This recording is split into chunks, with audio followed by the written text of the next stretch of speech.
BTL, coming at you.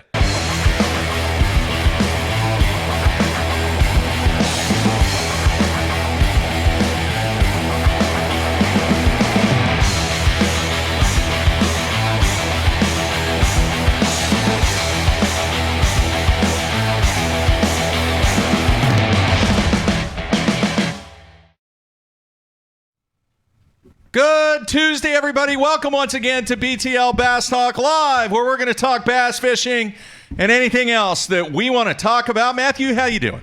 Good. I messed up yesterday. What happened? I thought it was the first day of Elite Series practice, but it was the second. Yeah, they started Today's on the Sunday. last day. Yeah, because that was kind of the situation that Becky and Mike were dealing with Right. some of the Elite Series guys, is they moved practice up because of back-to-back days to start on Sunday. So there were a number of Elite Series guys that could not participate. You okay, man? You're kind of blinking and... I got allergies. I moved 110 bales of hay yesterday up into a loft. Jeez. Yesterday afternoon. It's crazy. They got this thing that gets 8 at a time, like a big claw, and it just sticks them. And then you put the tractor, and then you put it in the loft, and then you have to stack them. But it'll take a couple days for that to clear out of the system. True definition of hay fever. Then the front came in, and every time a front comes in, my allergies kick up as well. But I'm a trooper. I'm carrying on. Do what now? A weather front. Yeah. You should know about that as much as you like to talk about the weather. That's why I'm a little confused. Every time a weather front comes in, it kicks up my allergies. There must be something, whatever the trade Never winds heard of that blow before. in. Well, I'm just saying it works for me. It's pretty consistent. Like you could Really? be on the water, and I'll just be enjoying a lovely day. You'll and then start sneezing? a storm comes in, and I'm done. So I never anyway, knew that. last day of I actually messed up on 2 things yesterday. Last day of practice for the Elite Series. Then Yes. and they're back to action. Then on the St. Lawrence River, seeing lots of 5 and 6 pounders getting posted in practice. Yeah. You know what kind of bugs me though? What's that? I didn't mean to hijack the opening segment. No, we're good. These guys need to learn how to use the timer on their phone, Mark. The delay? I'm sick of the long arm where you've got a quarter of this fish and then half a head in it. It's super simple. You just set the phone up on your dash, flip it around, hit the little thing that says 10-second timer, Yeah. pose in your desired position, take the photo, and now people can see the fish and the angler. You're a seasoned vet at that, You can aren't even angle it up so you've got sky in the background so they can't see whatever Castle Island you're drop shotting off You of. need to have a seminar. Yes, I do. To instruct I've the guys. tried to get these guys the long arm selfies. It's like 2004 with these guys. That's better than a Polaroid. Do you Anyway. remember what a Polaroid is? Yeah, absolutely. My grandma used to have them. Then you shake them. And that does not help. Outcast came out with a song about it. But that has no bearing on the Oh, okay. picture. The other thing that I messed up on yesterday was 2 things? Yeah, I totally, and this was pointed out by a viewer on YouTube. Our studious viewers. Who commented, which we do read those comments, folks, after the show. Justin Atkins won on a topwater. Won the cup on a topwater. Remember is the correct. Chrome I'm a Little Stick Yeah. in the Carolinas? Yeah. Totally skipped over that one. And he not only won, I mean, that was the most impressive topwater win probably Yeah. of all time. Going back to Zell Rowland days as far as committing to the topwater. Yeah. So All now right. I've got that off my chest. Moving on. All right, good show today. We're going to have Wesley Strader on here in about 10, 15 minutes. Going to start to break down the Redcrest event that's going to kick off on August 21st. And Matthew, I think I have the format all figured out now. After It's actually pretty easy. your explanation yesterday, and then I went back and I checked a couple of things, and you were not incorrect on this. The reason that they're breaking down in groups of 10, obviously, is to give 10 cameras, 10 guys the opportunity to showcase their game. 100% for full field fishes, pool 8. I mess up 3 things. I also yesterday, I'm going to just say it right now because I went back and listened to the first segment. I was saying I think I said 30 pounds, 1 ounces, and he won by 5 pounds, 1 ounces. Ounces. And I know better than that. That's okay, man. It really bothered me. I did it twice, and I realized it after First day once. back I in the didn't know. studio Anyway, in a while. You're all right. what the hell were we talking about? The format. Oh, the yeah. structure. Oh, because I said pool 8s. Yeah. That's what reminded me. Pool 8 with a T. They fished the first full field, 30 anglers, 2 days, pool 8. Correct? Correct. Top 20 move on, bottom 10. Hey, you were part of Redcrest, go home. After 2 days. Right. Yeah. Then they seed them somehow. I'm not exactly sure how they're going to seed them. Yeah. Into groups of 10. Dropping weight every round. Yeah, zero the weights after the 2 rounds. Yeah. Then they fish pool 8 again. 10 guys one day, 10 guys the next day. The top 5 guys from each of the elimination rounds. Yeah. I believe that's what they're calling it. They might be calling it something else. Knockout round. The knockout round. Yeah. The top 5 guys from each knockout round then go to the finals. Weights are zeroed again. Yes. Then they go to pool 9. No, they go to pool 7. Oh, I thought it was 8 and 9. No. You sure 7. it's 7 and 8? That's what it said. Oh, okay. Yeah. Oh, Pool 7. Maybe reading would help me. So then they go to pool 7. Yeah. And they zero the weights again. Yep. They have 1 day. And the winner is champion of the universe. Yeah. Now, what I don't know is during practice, can you practice on both pools? That's one of the questions I have for Wesley. I know they had some rule on. I mean, I know that when they did the multiple lakes during the season. Or do they even get practice? I may be wrong on that. We'll ask him. Do you know? I don't know. You think he's going to. You think he's going to try to get some votes? You think he's going to beg for votes for the MVP voting? There's 48 days left. Do they show who's leading? Do they have a current status of the voting? I They don't. do not? It pops up when you get it on your computer. It's like the top, I guess, 1, 2, 3, 4, 5. 1, 2, 3. It's the top 12. Yeah. It's like Wheeler, Faircloth, Edwin, Otter, Casey Ashley, Dave Lefebvre. I'm glad I recognize all these guys. Zach Burge, Michael Neal, Yeah. Wesley Strader, Jeff Sprague, Bobby Lane, and Andy Morgan. It might be nice if I pull up the instant feedback here. Jeez. I mean, I hate to say it because we have Wesley on today, but I think that needs to go to Jacob Wheeler. Have you seen the stats articles that they've done there and the way he ended the year and the records that he set and stuff? Yeah. I mean, I know he didn't win Angler of the Year. That was Edwin. Yeah. But, I mean, if you're voting for an MVP, I think... And I have no fight in this game, and I know we have him on tomorrow, but what he did this year was really impressive. Okay, this might be very petty on my part, and I get petty about some things, but is that what they're calling it? MVP? MVP vote now. Okay. Most valuable player. To who? Himself? Most valuable person. I don't know. It doesn't say. It just says MVP vote now. I just don't think that it should be called MVP. When you have an MVP, you have either a team league situation. I know. Well, you know what the whole deal with this is, Mark. Tell me. You got to put your email address down. It's the same thing Bass does when you sign up to fish with Hunter Shryock, and then they get the emails, and then they give that list because you accept to the terms, and then that's all of a sudden where you get these emails where it's like, dude, there's no team thing involved. No, I agree. I mean, you would think the MVP would be the guy who was the best throughout the year, which was Edwin Evers. Yeah. That said, this is just another, like I said, it's a way to get email. But I don't like what they called it. What do you want them to call it? I don't know. Like the fan favorite? Most outstanding angler. I don't know. Well, that would be Edwin Evers. He just proved he was the most outstanding. The fan votes. That's what Bass called it. Remember when you could vote guys into the... But he's the most valuable player to who? To himself? To you and your heart, Mark. I mean, does that make sense? Or is that just petty on my part? I mean, it's valid, but still petty. Okay. And we'll ask Wesley.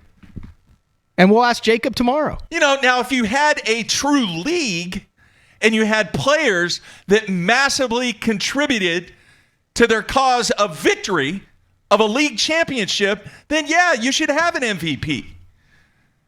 But I think here's where it does make sense to me. So Edwin wins, he won a tournament. Yeah. He had all the top, he made the cups, all that. Yeah. But then it gives someone like Jacob Wheeler who had numerous, he drilled everyone, but didn't win it. So I think that's where it's saying you could win the Angler of the Year on the Redcrest, but I still think as a whole, Wheeler's the MVP just because of some of his performances throughout the year. Once again, most valuable to who? Himself? I just don't like what they're calling it. It's not a league. It's not a team. You have MVPs You come up with in a better name. Huh? I probably could. I just can't do it off the top of my head. But I just think it's just irritating to me. What do you want? The MIP, the most impressive angler? I don't know. MIA? Most impressive angler. The MIA award. Vote now. See who's MIA. That's not bad. The people's choice. There you go. The fans' choice. The player of the year, angler of the year. I know, but you also have to understand. Listen, this is not random that they call it MVP. What do they call the lakes? The playing field. What do they call they call them stages? They call it the game. Do you they have call an it the MVP players. in the PGA? Yeah, don't you? No, you don't. I don't know. I thought they did. Do you have an MVP in professional tennis? I don't know. No. Just team sports. Team sports. Well, that's funny because you like to put a lot of team sports attributes to fishing at times when it's convenient. No, when it's a good comparison. But I do you understand what I'm saying? No, I 100% understand. Like what are they valuable to? Because everybody technically is an individual. You have 80 individuals. So are you talking to the organization? Most valuable player, the MVP. I guess it's the. I don't know what you're valuable to. They could have the Milfies. Well, I guess awards? I guess I didn't say that right. No. Different categories and throw out individual awards. That may exist, Mark. I did. Oh my gosh, I did. That's going to make the highlight show, and probably every highlight show moving forward for the duration of Bass Talk Live. How long are we into the show? We are 13 minutes into the show. I'm just going to make a mark of I did not think right about there. that before I said it. I was just thinking about the Webbies and the ESPYs and the... Never mind. I foobarred that one up altogether. All right, so... all right, well, at least I'm not out on an island on that one. I just think there is a much better way to recognize these guys from a award than there is a lot at stake, though. I guess the MVP gets into the next world championship. From the way which obviously I haven't read much, I don't even know what pool they're on, but from what I can understand, I think the MVP gets into the next world championship. Yeah, that's cool. That's cool. A lot of feedback from the show yesterday, Matthew, that I received several emails. They like the idea of taking all three guys. Mm-hmm. Or girls if there was a woman involved in being champion. Not right now, so it no, would if be there guys. was. I mean, I'm just saying. Right, but there's not a woman on any of the three tours, so it is guys. Right. I know you're trying to be politically correct, but you technically... It's going to be three guys, Mark. I know. I was just trying to be nice there. So a lot of feedback from that. A lot of people like that idea. I definitely think it could be a pay-per-view event. And, or a free event or a made-for-television event or whatever. I just think people would definitely like to see it. It would have to be an event that was on a completely neutral streaming platform, though. Yeah. Because you couldn't have all three of them stream it because then that would split up everything and no one would get a bang for their buck. Just some completely neutral, bring it in, split the profits between the three guys and the three organizations. Yeah. And then I think it would be even cool to have like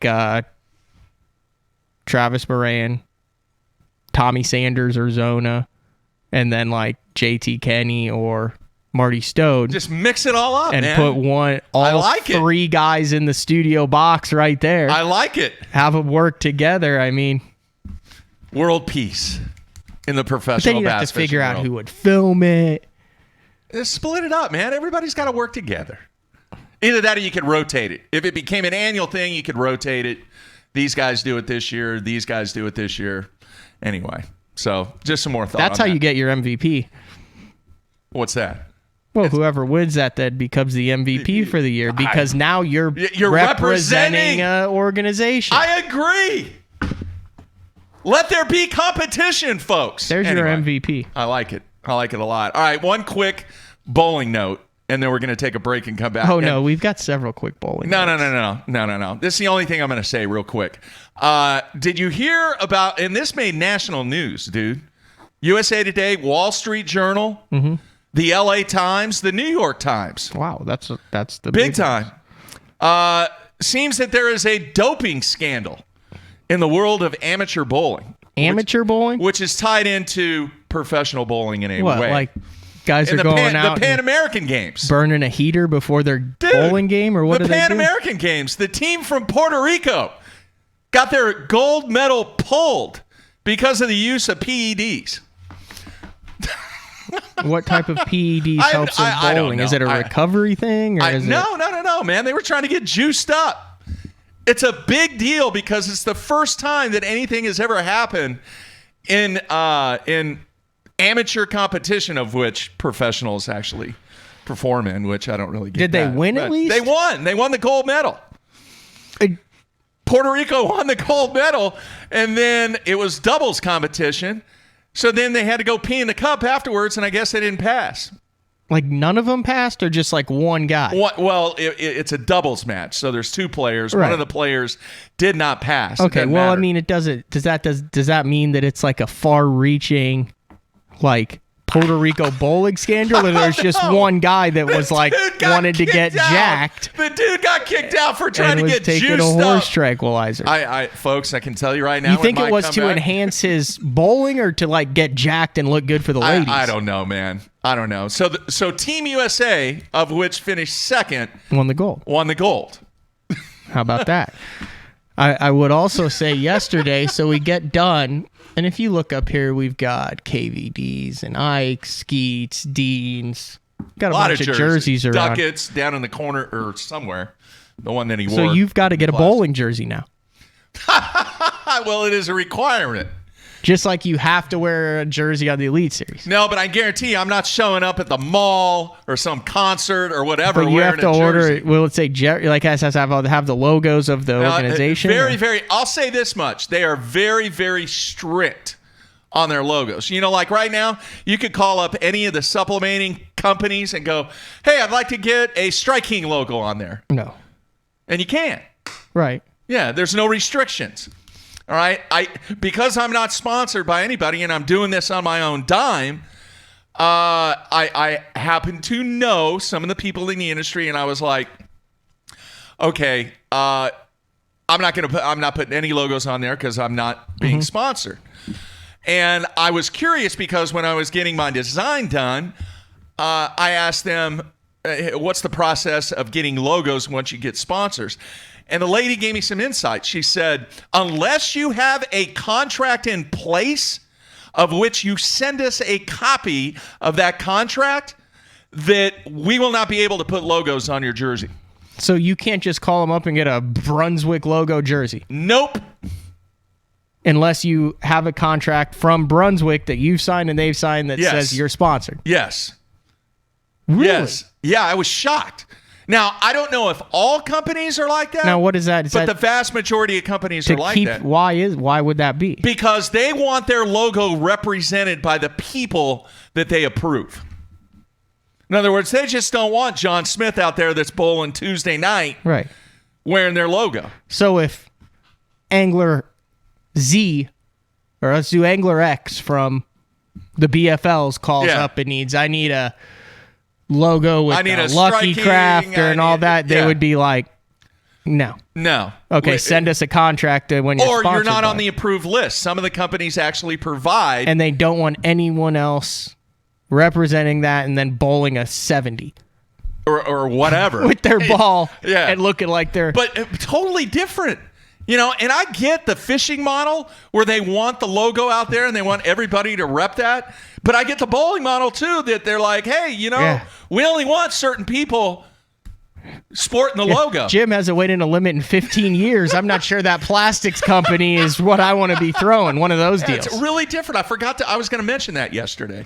But a totally opposite approach in branding the regional and local guy. Very cool. But you do have to wear a jersey. Yes. And in competition. So what constitutes a jersey? PBA logo on the right shoulder, right here.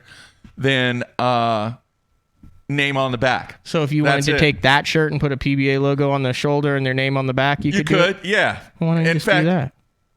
Well, I mean, I was just I want to look good. Looking good. Well, you look like feeling good. everyone else then. No, because I went very, very conservative. If you watch these guys, do you see what most of the jerseys look like that are out there? Yeah. They're Gaudy. pretty bright. Yes. All right. So I went enormously conservative. So you could not even bowl in that with a fishing logo on your jersey. No. Oh, hell, or anybody else. Like, What about that Nike logo on the shirt? No. Really? Yeah. So that makes sense then. You just get a blank jersey, get the logo, put your name on the back, and call it good. Do you get a number? No, you don't get a number. Oh. I didn't know. No. And you can't be MVP either. Now you can. Now Wes Malott was the MVP. But that was the team. It was in the team league. We're Yeah. 6 minutes past when you told Strader to call him. I know. That's good combo though. That was a good first segment. Yeah. All right. When's the last time you've been fishing? I'm going to roll up the music. It's been a while, hasn't it? Well, I got to fish for like an hour at that media event that I went to, the Outdoor that's Brands right. team, and caught some fish. Yeah. I caught a double with Brent Ayler. Oh, very nice. I didn't tell this story? Did you get that on video? Yeah, Save that for afterwards. well, it's 10 seconds. What's that? We were done shooting. He's like, "You want to catch one?" I was like, "Yeah." He picks up a crankbait, hooks a 3-pound largemouth. I'm standing there, not fishing, and he goes, "Oh, there's a big smallmouth with it. Drop it down, drop it down." Pick up a wacky rig, drop it down. The smallmouth eats it, and I'm with Brent Ayler, and we double up 3-pound largemouth, 3-pound smallmouth. I got it on camera. It'll be in the next AFCO Bass Boot Camp. That's pretty cool. It's a highlight. Every once in a while, you have something that kind of sticks in your head that you remember, and that'll be one of them. Yeah, that's cool stuff. All right, coming back with Wesley Strader here on a Tuesday. Everybody stay tuned.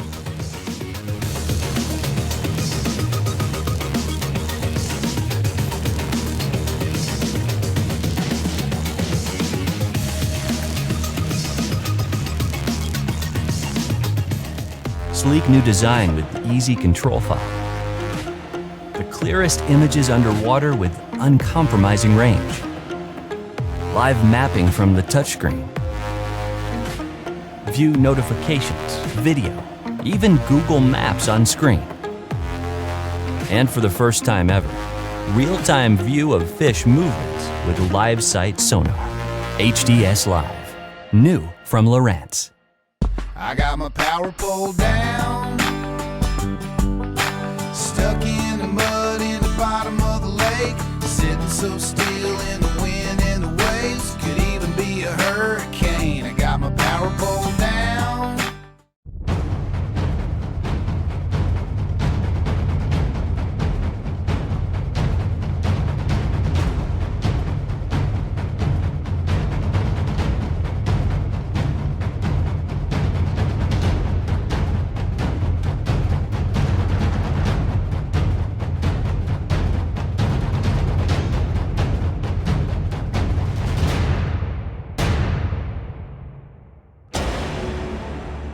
AFCO has a new foul weather rain suit called the Hydronaut. A lot of the features that I really like about it first is the speed vent hood. If it's raining out, how a person gets wet is when you run down the lake and the hood comes down. With the speed vent hood, it's going to stay up. It has a camera mount in the pocket on the chest.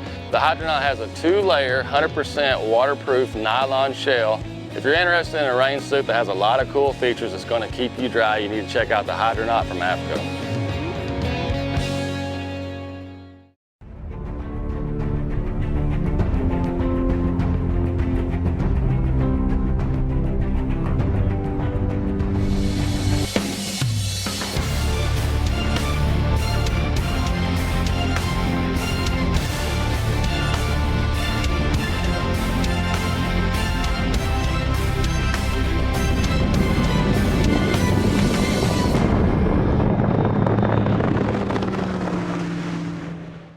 Aaron Martins here. I'm going to be telling you about a new product by Sunline. It's Siglon PE x8. I've been using it almost extensively all year for my frogging, flipping, drop shotting, shaky heading, worming, jerk baiting. It's by far my favorite Sunline braid. I honestly, I don't say this unless I think it's true, but honestly it's the best braid in the market of any of the braids. Definitely check it out. It's a price point line, $14.95 for 165 yards, and that could last you a whole year, just one spool with using leader material. It's Siglon PE x8. It's my favorite braid, and I think if you use it, it'll be your favorite braid too. Blue Water by TH Marine. Offering LED lighting solutions for your boat, trailer, truck, ATV, and so much more. Engineered and built to be rugged with waterproof and submersible options. Designed for easy installation, Blue Water is available in a variety of colors and styles. All backed by a limited lifetime warranty. Blue Water by TH Marine.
All right, we are back here on a rainy day in Oklahoma. It's been a while, Matthew. Were we late?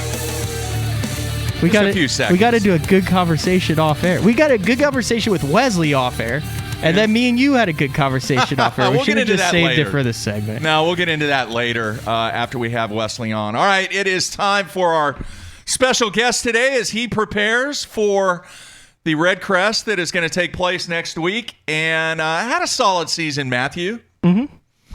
You know, we'll get into some of the numbers. He's been on what catching he them did. a lot for the last 25 years, but a lot the last couple years too. If you look at what he's done in some of the select stuff, you know, he was the guy who always just showed up on that and then drove all the other guys crazy because he was just like, oh, there's another one. Oh, there's another one. Everyone's like, oh, here goes Wesley again. And then obviously what he's done the last couple years on the wall. He's also undefeated in our one-on-one lives. He is. He is undefeated.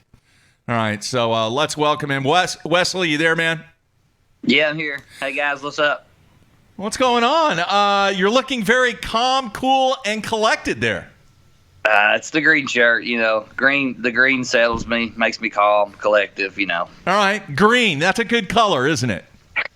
Green blends into everything. All right, speaking of green, $300,000 on the line next week up north. Dude, you had a solid season. How would you categorize your season on the MLF? You know, it was a good season. I'm a little disappointed in, you know, the one lake that I thought I was really going to do well at was here at home, and it kind of train wrecked my whole, you know, ALY quest, and you know, it happens. I mean, that's the way it just. And then I played. I wouldn't say I played catch up the rest of the season, but I knew I took myself out of the ALY equation. Well, you made 3 of 4 cups. Just over $44,000 in earnings this year, obviously with very little expense, your travel expense and everything that goes with that. Now going into what I'm classifying as championship week, what have you done? What is your thought process on getting ready for what's going to go down next week? You know, I just been downstairs. I've been cleaning the garage, well, where my boat's at. I've been adding some shells and doing some, you know, tidying up a bit and, you know, thinking about it a little bit and going over in my head the places I've caught them where I haven't caught them. I've been up there several times. You know, I've been up there in the fall like 2 or 3 times, but the one lake, you asked me the question a minute ago, which pools are we fishing? We're fishing pools 7 and 8. Actually, 7 is the only pool. I've only spent one day on pool 7 all the years I've been going up there. So I've been, kind of watching a few videos and just, trying to get a little bit of a grasp. Like last night, Major League Fishing came on. It was one of the select events that they had up in La Crosse. And I watched it, and it was on pool 7. So Ott was doing really well, and kind of saw what Ott was doing and things like that. Just just watching some videos and trying to get familiarized with pool 7. Matt, I want to say this, and then I'm going to throw it over to you. I was trying to get a hold of Wesley to make sure that we had Skype going and everything was good, and I couldn't get a hold of him last night because he was out fishing a derby. Were you fishing a derby, or were you just practicing? No, we were. We've been. It's been fun. We've had a little bit of a break here. Like a month or so, and I've been fishing the Monday nighters and the Thursday nighters. Just getting to see all my friends and buddies that I don't get to see normally. Like, last couple of years has been so hectic. I ain't been able to fish any here at the house. So I've been, been fishing a few little dog fights here on Watts Bar and just, seeing everybody and just trying to stay sharp. How'd you do? We ended up second, 3 for 7 pounds. It's 3 fish limit. That's good. Second's the perfect place for like the superstars to finish when they fish local, because it still gives that guy the bragging rights to go, dude, I beat Wesley. Because if he wins, they're like, well, duh. Hey, but second still gives you enough bragging rights to be like, dude, that's why he's Wesley Strader. Look at him. He's cashing checks in it. Yeah, there's no shame in silver, boys. There's no shame in silver. All right, got a couple things. First of all, Joel Shangle did an article with you about Redcrest. You kind of touched a little bit on it, but not really. They had an open up there out of La Crosse, and it was pretty tough. It was, obviously had some conditions, but it was like 15 pounds a day to win that thing. The Elite Series has had a long run there. FLW's been there, but you pointed out there in this article, you said, blah, blah, blah, but I mean, it was important. I'm just saying that to get to the point. I'm not saying your quote was blah, Keep blah. Keep going, Matthew. But those places didn't have winning fish in a 5 fish limit format. Those all become players under the MLF format. So I think what I'm really interested in seeing is people are going to see how many fish are on the Mississippi River that they hadn't seen before. Yeah, there's a ton. There's a pile of fish on there. They're just not the caliber that you need to win. But I also think the guy that ends up winning is going to have to find that better average fish, like that 2-pound quality fish, instead of a 4-pounder goes a long ways up there in a 5 fish limit. But finding that wad of 2-pounders is going to be probably the key to winning up there versus anything. And you don't see smallmouth being a big player a lot of times during regular events, but I do know there's a ton of smallmouth in the fishery, and they become a player. So that's something that's usually overlooked, except in certain times of the year up there. But I think you're going to see them come into play more than they have in years past. I've always wanted to ask this question, and I never have. I'm going to ask it to you. You mentioned you saw the MLF that was out of La Crosse before and all that. You've been doing this for 20 years. There's been a lot of times where you've been on TV showing spots and then you guys go back to it. As a professional angler, how do you guys deal with that? What's the etiquette on that? When you go to a spot, let's say you make pool 7, you know where Ott was fishing, or let's say someone has seen where you were fishing and then you go back there. Is that fair game or? Well, I don't know exactly where Ott was fishing. I just saw what he was doing, Like, I saw where Bobby Lane was at, and I've actually fished there where Bobby Lane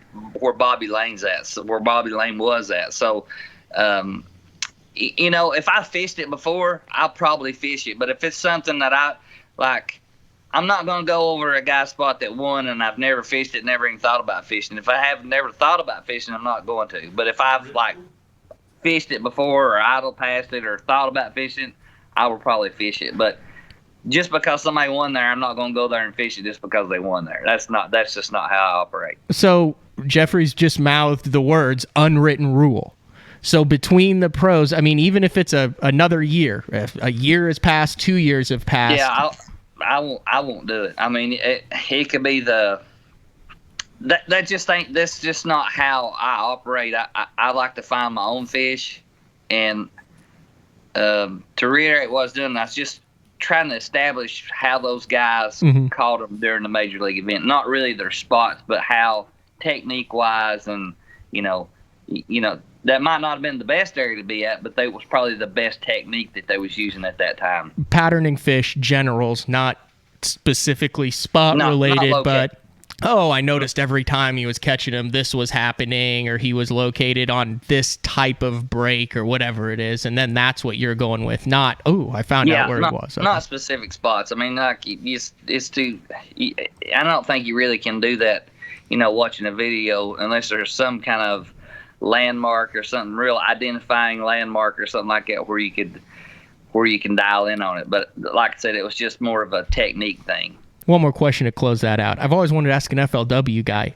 And you fished FLW for a number of years. Did that happen on Beaver Lake a lot? Like, I would think that, the fisheries, you go over and over and over. Now you have co-anglers who fish pro. You have a TV show that comes out every single time. There's a lot of definable landmarks on there. I mean, I expected every year there to just be fisticuffs. Well, a lot of the co-anglers that, came up and went through the ranks and then became pros, I didn't see that happening very often. You know what I mean? It was an unwritten rule. I mean, there was a couple that, no matter what cost, they're going to do what they got to do to try to make it. But for the most part, it was pretty, they did their own thing. They didn't go back and fish areas that like you took them to or anything like that. It's pretty cool. Wesley, I know this is the first year of the Redcrest, but in all the championships that you've fished, in all the leagues that exist, and even some other stuff that you might have fished, with this being the biggest event for you guys on the BPT, would you like to see the championship move around? In other words, where the championship is not always the same time of the year? Because does that not limit where you can go and what kind of a format that you can do based upon the time of the year? Do you think it needs to be moved around? I think, kind of and kind of not. I mean, I definitely think we need to not go back to the same places over and over again, for sure. Yeah. I think we need to go to different areas of the country. And it would be kind of nice to see them switched up. Maybe go 1 year go fall, 1 year go spring. Back and forth, because you have a lot of guys that are really good in the spring, and that, in my opinion, the spring, everybody has a chance at winning in the spring. Everybody. Whereas in the fall, you got certain guys that, you kind of take, I don't want to label anybody a certain way they fish, but a lot of those ledge guys that like to fish out deep, they seem to sort of struggle. In my opinion, they struggle a little bit in the fall because there's not really that kind of bite going on. It's more of a, they're bunched up in bait or they're shallow. So you even it out, or you spread it out where, everybody has an opportunity to win at some point in time. All right, I want to go to the instant feedback. Luke in Nebraska wants to know what your most memorable moment on the water was this year. It would have to be when it was lines out at Conroe, and I turned the radio on and was listening to this song. It's called Jimmy, and we got 15 minutes in between break. I'm not doing anything. All my tackle's already rigged up, so I just turned the radio on. I turned it up as loud as it would go, just about, and was listening to this song, Jimmy. And I was about, 30 seconds left. I cut the radio off, and I stood back up on the front deck. And my first cast, he said 3, 2, 1, and I cast under the dock. And as soon as I cast under the dock, I caught a fish. I like 2 winds and caught it, threw it in the boat, and I caught him Jimmy. I said, "That's what you get, Jimmy."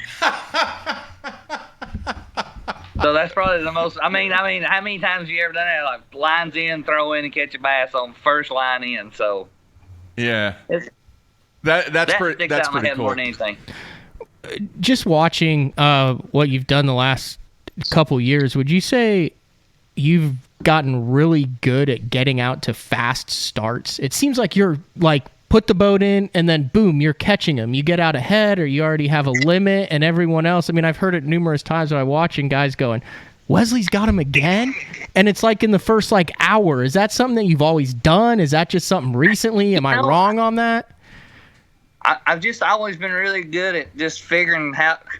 I may not catch the biggest fish that there is, but I've always been really good at just figuring out how to catch bass, like just how to catch fish. I mean, they may not be 5-pounders or 6-pounders, but I've always been good at just figuring out how to catch like keeper size fish. I think it just goes back to the way I grew up fishing, and just for the longest time I never even had a depth finder. I just had a fishing pole. I had a flasher on the dash, and I had my fishing rod was my depth finder. And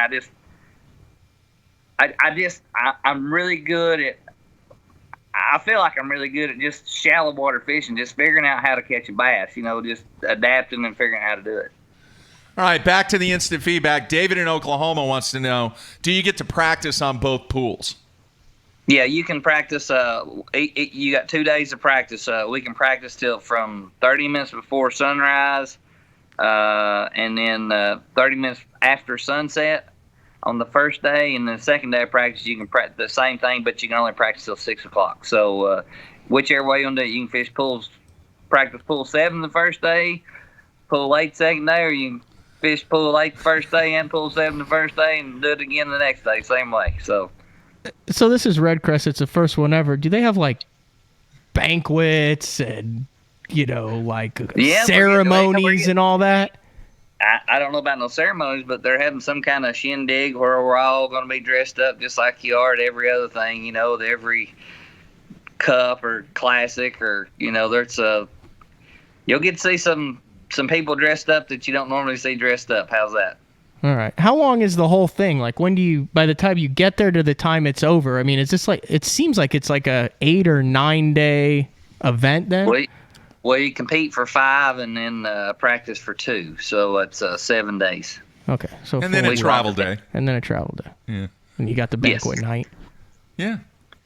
Sounds cool. First one, obviously, they're going to do a bunch of things right, and then obviously they're going to do some things that they're going to prove as this thing continues to grow and get bigger and bigger and bigger. So good stuff there. All right, back to the instant feedback. TJ in North Carolina wants to know, can you tune a line through swim bait the same way as a crankbait?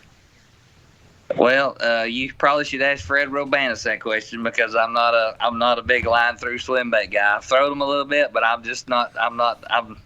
if you was asking me how to tune a PH custom lures, I could tell you, but I can't tell you that on a line through. All right. Sorry. I'm curious on this. When you're getting ready for an event, it doesn't matter what it is, Wesley, and you're going through your stuff at the house, do you ever run across stuff where you look at it and you go, dang, man, I can't believe I forgot about that. I can't believe I haven't thrown that. About 75 times yesterday, cleaning out my garage, found something. I'm like, I forgot I even had this. I get so conditioned just to fishing the certain things that I fish and don't expand outside of it. And then you look back at something we got into this yesterday. This is a funny little thing. Last night we was talking at the Derby, at the little Wildcatter. Tournament was over. A couple buddies hung around, and we're sitting there talking. We got talking about swim baits, and I remember coming in second at Everstart, the very first one I came in second at Gunnersville, got beat by 1 ounce. I had went to the Walmart and I seen a pack of wild-eyed shad that Storm had just come out with. Mm-hmm. I had found a school of fish that was schooling and busted, and I couldn't catch them. I didn't know how to catch them. I remember this was before the swim bait craze ever went nuts. So I went to the store and I bought some of them. I ended up almost winning the tournament on that bait. And I'm thinking, if swim baits got so far ahead, and then another guy that was there at the tournament he said, that's all I ever throw. He said, it's been tried and true from the day I got them. He said, I still catch them this day. And I think we get carried away with, we want to fish this newer swim bait, this swim bait, and which they are. There's some better swim baits, but you get away from your routine of things that you did do right from the get-go. I don't think fish get smarter. You know what I mean? Some things they may, but just if it looks like a shad and swims like a shad, they're going to eat it. Along those same lines, so I got some fall derbies coming up. He's looking for info, Wesley. Oh, hell yeah, I'm looking for info, but I hope I don't let the cat out of the bag. So I got some fall derbies coming up in the Ozark region, where James Watson has shown us if you're not throwing a whopper plopper, you're getting your ass kicked. So I was looking for an edge, and I bought Tackle Warehouse, and I come across the Plopped P from PH Custom Lures, and then I read the reviews, glowing reviews on this bait. Now, I know it's been out for a couple years, but I see one there. It's black, and I'm thinking, this might be the edge I need after 10 guys go down it with the plopper to throw the Plopped P. It's like wood with the metal blade on the back, and what's the deal on that? The deal on that is it's freaking awesome. I mean, it's one of those baits that it makes a different sound. And the great thing about that plopping P is you can adjust that blade. You can make it plop harder, make it plop less, and it also has a squealing action like a buzz bait. And it's a little bit more subtle. A whopper plopper has a real aggressive gurgle, whereas that plopping P, it's like a toned down. It's in between. You have the little plopper, the whopper plopper, the little plopper. The 90. The 90 has got the like toned down sound. Like that. It's in between that and the bigger, the mid size. The 110. The 110. Yeah, it's kind of in between it, and it's you can adjust that blade and get to do all kinds of some different things. You'll play around with it, you'll see. So if a guy is looking for something that is the same style, but possibly pick up on some fish that are not accustomed to the. I'll tell you another great thing about that bait. I've done it here at Chickamauga too. Is it sets more horizontal in the water. Like when you stop it, it doesn't go tail down like this in the water. It still sets completely because it's balsa wood. It floats really high. I've actually been whining and had one day I caught an 8-pounder on Chickamauga and it missed it, and I just stopped it. I just completely stopped it, and I saw the fish down under the water in the grass looking at it, and then I started doing it like a prop bait. They go, wah! And dude, he got to chasing, and dude, about two pulls of it, he come up and blowed up and got it, and I caught him. Whereas if I would just been throwing something and just whining and I couldn't stop it, I probably wouldn't have caught that fish. It's got a few other things you can do with it. I won't get into it right here on air, but it's pretty cool. Oh, you got my $20. You probably got $60. There goes the whole show right there for me. There you have it. All right. You just need about 3 of them. That's all you need. As long as there's no muskies around, you're good to go. They last forever. All right. Luke from Nebraska has got some really good questions. I want to get to one of them right here. One, and I think he asked this before. I can't remember who it was, Matthew. One discontinued lure they don't make anymore that you wish they would bring back. Well, man, that's a man. I can't really say I wanted to bring it back because the ones that are discontinued, I got quite a bit of them. I don't really want anybody else to have them. So, there you have it. so I don't really want to see it come back. I mean, there's a couple of plugs out there that I don't want none of them to come back. I got what I need. I'm good. I like it. You ain't saying it. I like it. Not saying it. Not saying it. I like it. All right. I'm curious, Wesley. It's the laser lure. I don't Isn't think it? so. I don't think so, but we'll go with that one. It's the hellbender. Don't tell them why it's the hellbender. Jeez. All right, man. For a lot of the weekend guys, a lot of the guys that fish local tournaments and stuff, one of the things that I see and have seen is you see a lot of guys that talk before the tournaments, and I'm not talking the doc talk. I'm talking about guys that kind of work together and kind of, really kind of help each other out. And in MLF, you can't do that. Obviously, You can't do that at all. The question I have is, in your previous experience on the FLW Tour and with the Elite Series, is that something that you miss, Wesley? Is it something that mentally talking to somebody that you trust might not give you an indication of what you need to be doing, but mentally might reinforce the positive things that you're doing on the water? Here's the thing. I don't miss. This is what I miss the most about what you're talking about is, like, I room with Scott Suggs and Justin Atkins and sometimes Gerald Swindle, and I miss just being able to sit and just talk about fishing. You know what I mean? I don't want to share information. I just miss, hey, like, man, dude, today I just freaking got crushed on this certain, this dude, I had like a giant today just come up and just swallow this bait. It's like the most awesome, but I can't talk about it. You know what I mean? So, but I can once like say I'm eliminated or one of my roommates is eliminated, I can tell them, but they can't tell me. That's one of the things that I do miss. I don't like the networking. That's one of the reasons why I chose, to go to Major League Fishing. I'm not a big network guy. I feel like you should be able to do it on your own credentials. I think you should be able to go to a place and just go fish and figure it out yourself, not network through a group of guys. I mean, it does. I mean, in years past, there has been times that, that maybe somebody clued me in onto something. I'm not going to lie. But just for everybody on the scale of being, honest playing field, I think that's the best way that there is. As far as the barring lures and stuff, it opens up a whole nother can of worms. I see the point on that, but sometimes I wish I could borrow it. Like, oh man, I run off the house and I left such and such. I wish I could borrow it, but I can't borrow it once practice starts. Yeah, no, I like it a lot. I think that's one thing that MLF has done that is just absolutely 100% outstanding, and I think it brings out the ability in the game that just what you said, you're trying to figure everything out, you're doing it on your own. I want to say this, though, it's got to make for some awkward moments, though, because this is what you guys do. You talk about fishing all the time. That's what I'm saying. That's the part that I miss about it. I miss just being able just to talk about fishing, because that's, dude, here, and I'll explain it this way. You can take every trophy I got in this room, and yeah, I make a living fishing, but that trophy isn't why I fish. The money isn't why I fish. I fish because I love bass fishing. I've loved bass fishing since I was 3 or 4 years old, and I love it right now at 47, just like I did when I was 3 years old. So my whole life has been consumed with bass fishing or fishing in general. So when you take away that element of being able to talk about it with your buddies, it just kind of, I won't say it. I just miss that part of it. Let's just put it that way. I miss that part of it. What do you talk about? What do we talk about? Yeah. We usually talk about the next events, what we usually talk about, because you can talk about that. Like, hey, what do you think's going to be going on up there? Have you ever been there?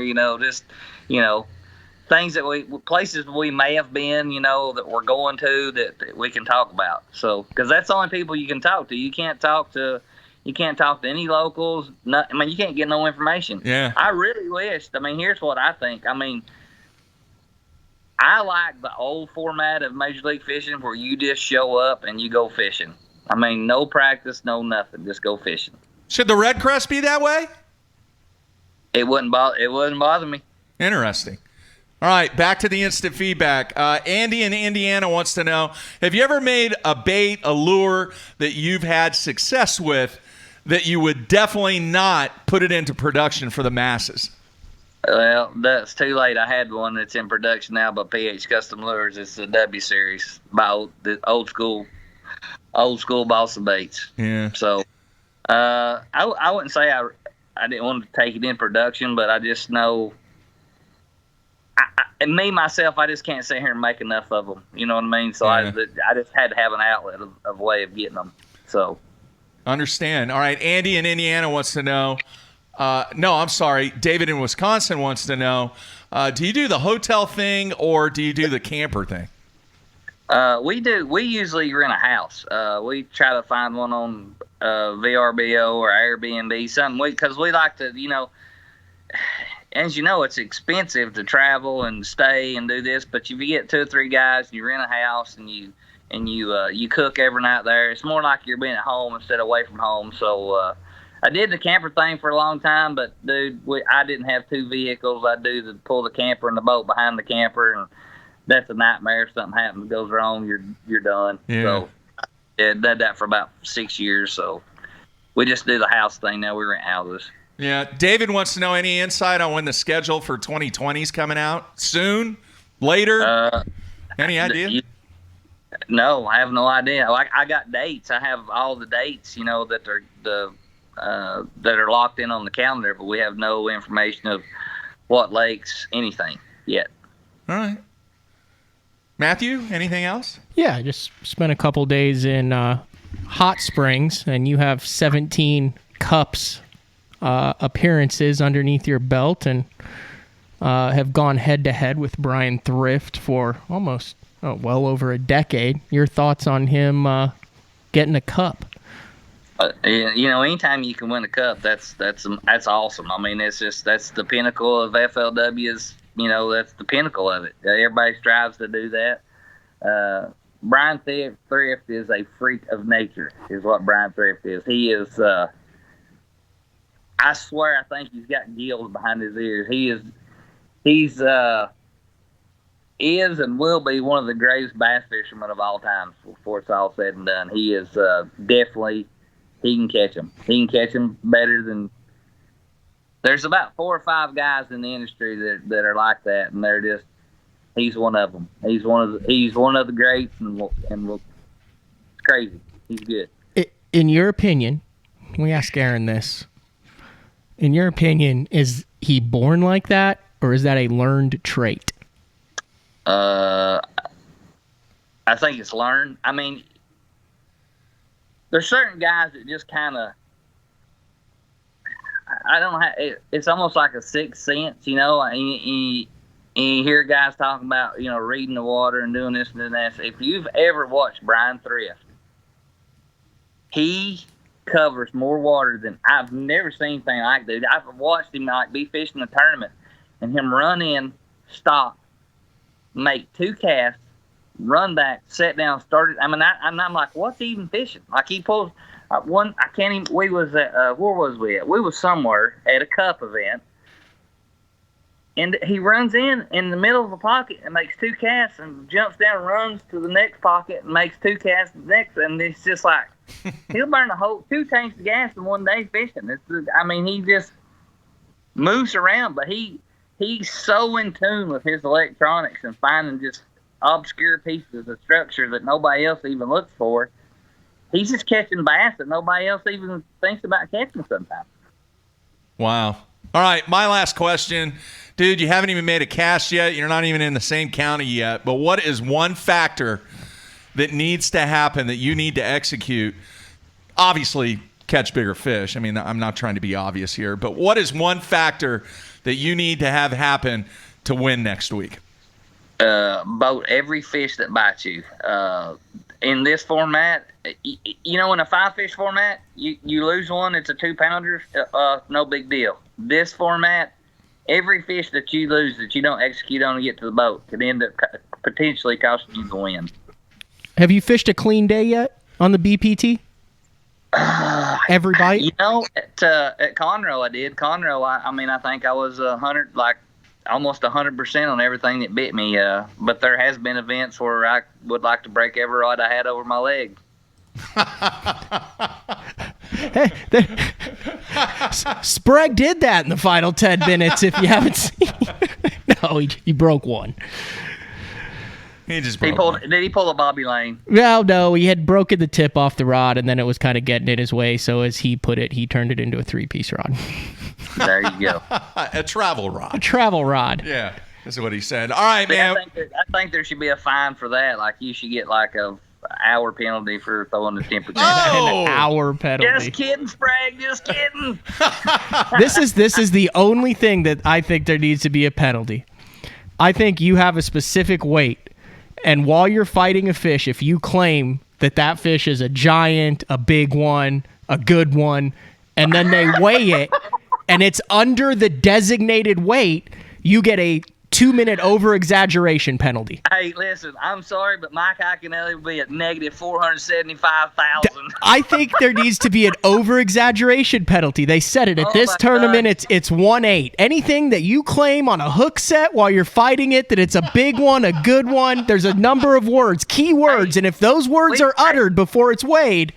Yeah. We used to play this game. It was me, Craig Powers, and Kobe Krieger. It was, while we was fishing together, you had to say, fish on, fish off, and if you didn't, like when you said hook, fish on, it was you got a 3-fish penalty, so you was minus 3 fish. And if you lost one and didn't say fish off, it was a 2-fish penalty. So it was like negative, you got minus. Like if you had 10 fish, if you didn't do in one sequence, you could lose 5 fish. So you went negative 5 fish. So it was kind of like Major League Fishing, but with no weight. It was just fish.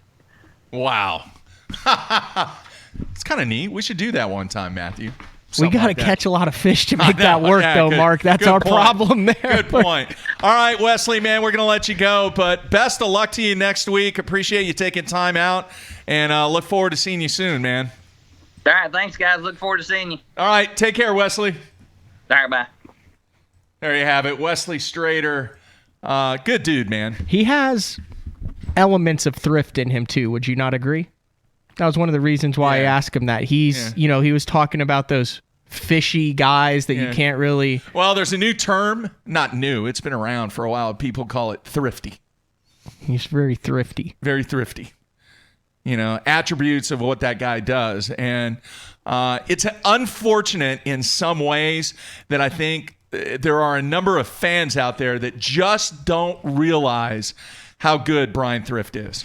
Would you agree with that? I don't think they realize his level of understanding of it. I think it's almost just like the guy catches them.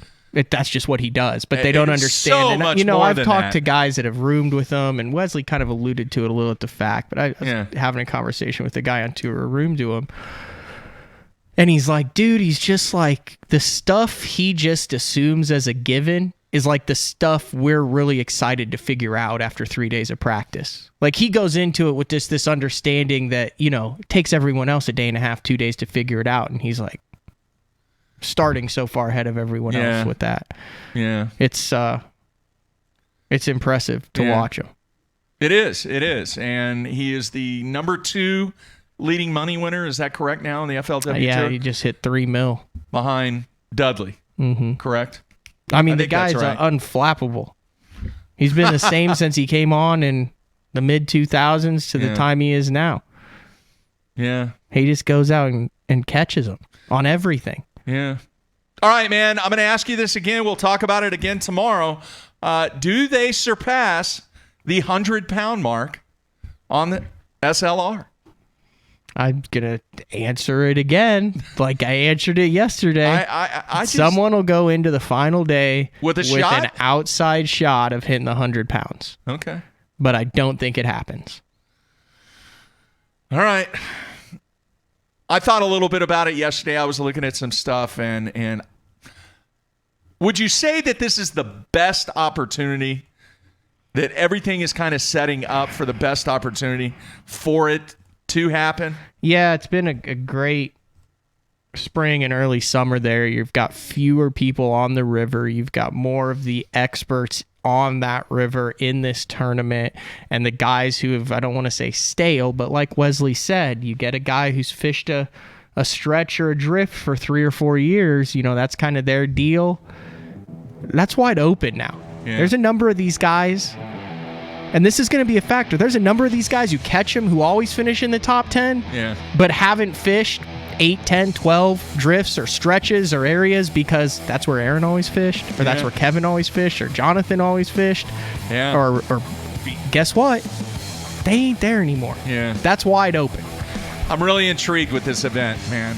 Really intrigued. Can't wait to see how things develop and take place on the SLR. All right, tomorrow, big show. Jacob Wheeler going to be right here live via Skype tomorrow, getting ready for the Redcrest, and very excited. We haven't had him on. And last time we had him on, he was getting his tires rotated. Remember? Yeah, he was in the auto body shop. Yeah, that was quite some time ago. All right, people, don't forget, if you're listening to us on iTunes, please help us out. Make sure you rate us. Make sure you do a review. It helps us out tremendously, and greatly appreciate it. And also, everybody. If you're listening on YouTube, but you are not subscribe to us. Yeah. All you have to do is make a Google account for your YouTube, and then you Yeah. can click the little bell. It'll tell you every time a new episode of Bass Talk Live is out. Yeah. And then give us your feedback. We do read those comments. It's just that they usually take a day or two to accrue as people listen to the... A lot of people watch the show at night. Yeah. After they get home from work on YouTube and stuff. All right, the other thing is working on shows for next week. Busy week next week with Redcrest and the back-to-back event at Cayuga. Probably we'll have a call-in show next week. We haven't done one of those in a long time on the Sunline Hotline, so looking forward to that. All right, Matthew, big show tomorrow. Jacob Wheeler. All right, everybody, be safe out there. We are out of here.